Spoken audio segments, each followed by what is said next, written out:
Mummy यार नया साल आ गया, कपड़े दिला दो मेरे को अब तो। हाँ, सोचती तो मैं भी यही हूँ कि तेरे को ना नए कपड़े दिला दूँ। मैं तो दिला दो। नहीं, मैं तो ना और भी बहुत कुछ चाहती हूँ। क्या क्या चाहती हो, चलो बताओ आज। और अभी तो रुको, क्लाइमैक्स अभी बाकी है। तेरा फोन खराब हो रहा है, मेरा मन है तेरे को एक अच्छा सा फोन भी दिला दूँ।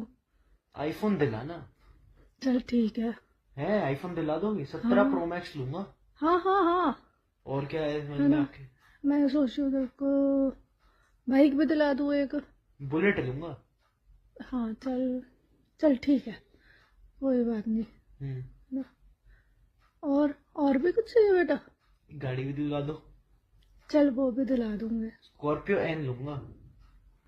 सच में दिला दोगी ना? हाँ हाँ, यार ये सब सुन के मुझे हार्ट अटैक ना आ जाए, मैं मर जाऊंगा। क्या हुई? इसी वजह से तो दिलाती थी कि तुझे कुछ हो ना जाए।